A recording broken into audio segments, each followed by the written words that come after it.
Shalom and good day all, and welcome to the Super Sons Fortress of Attitude.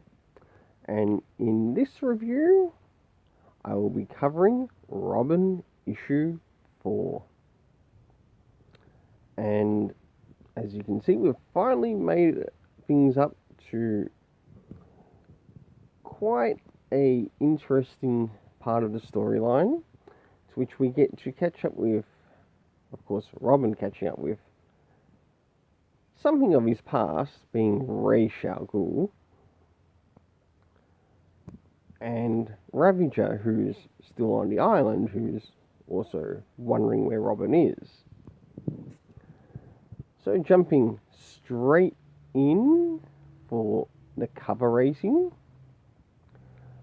and it's really good this time around because I really like the cover for issue 4, the main trade dress, to which I gave it an 8.5 out of 10, and it does actually connect to something inside the story.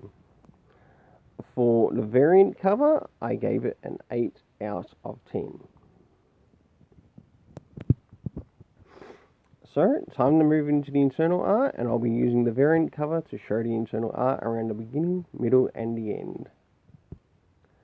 And as we start off around the beginning, we start off with a well-missed and another beloved character in Damien's, or that's also a part of Damien's character.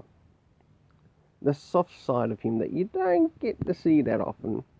Well, depending on who's writing him, of course. And that is one of our good old friends, Goliath. The dragon bat. Absolutely awesome. And it's really nice to see Goliath return,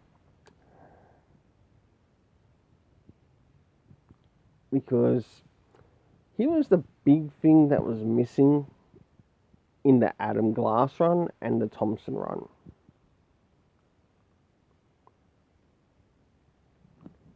And when characters go missing that are connected to connected to characters that people enjoy and love, you can feel a void. Like, literally feel the void. And it was shown in the Adam Glass run, and also the Thompson run, and also the beginnings of Justice League No Justice.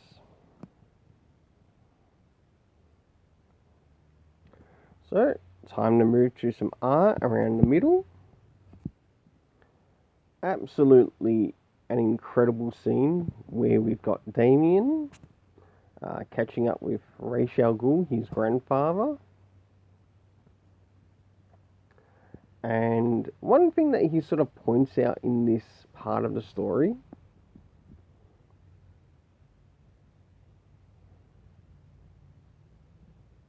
is the Demon Star.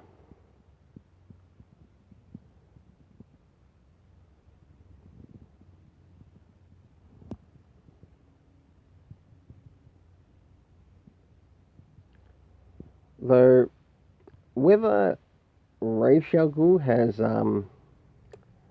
truly reformed his ways, I still find it a little bit hard to believe. And even in this, you can sort of see that Damien also finds it a little bit hard to believe that he's changed his ways.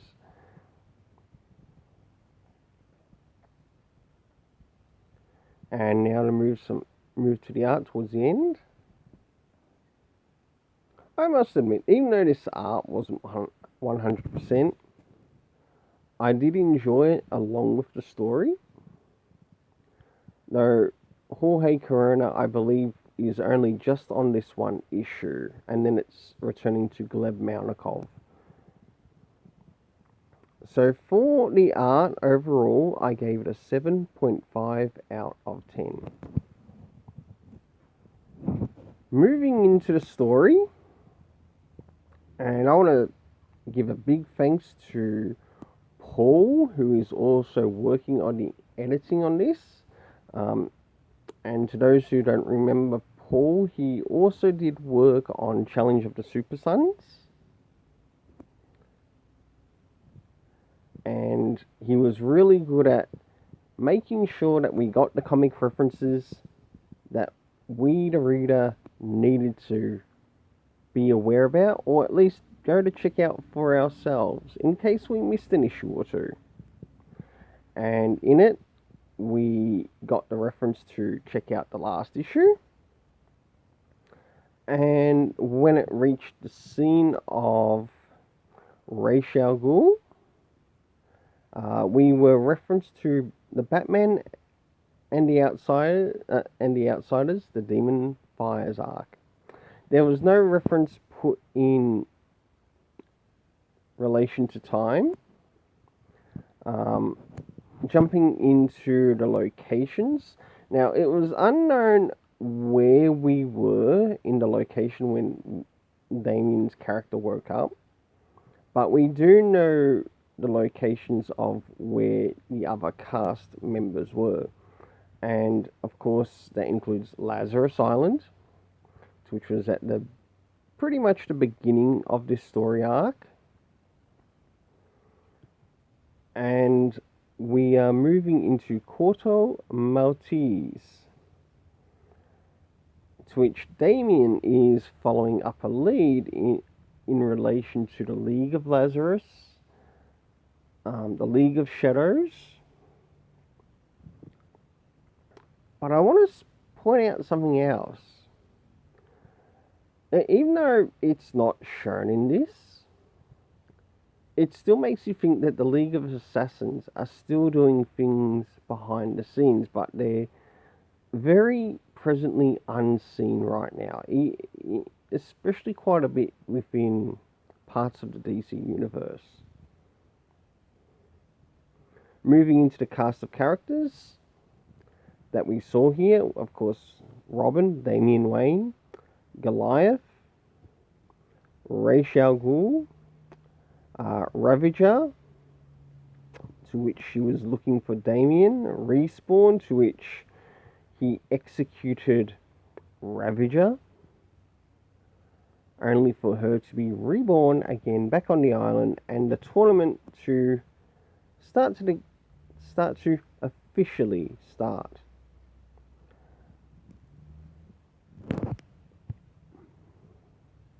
We had Hawk. We had Mother Saul. We had the appearance of Red Robin, or Tim Drake Robin.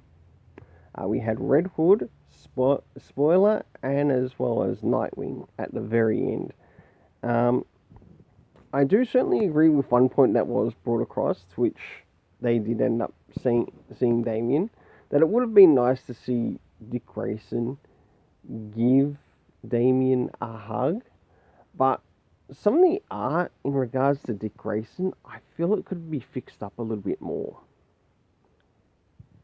And it could be cleaned up, because the way he looked on his face, he reminded me of that fake Dick Grayson, which was in the Nightwing, I think it was the first arc of the Nightwing Rebirth run. And he reminded me of that villain, which was sort of like trying to copycat him. And it played a part in him sort of like learning in part about the multiverse versions, including of himself. So, jumping into the last thing, the story rating. What did I give this story rating? Well, surprisingly, I gave this story rating a 7.5 out of 10. Really enjoying this. I'm looking forward to the next issue. And I can't wait until the first trade comes out. Now, whether the trade's going to be in softcover trade or hardcover, we don't know. And DC hasn't released that information yet. Well, we'll see you again at Super Sons Fortress of Attitude. And tomorrow, the next review will be Superman, Son of Kal-El.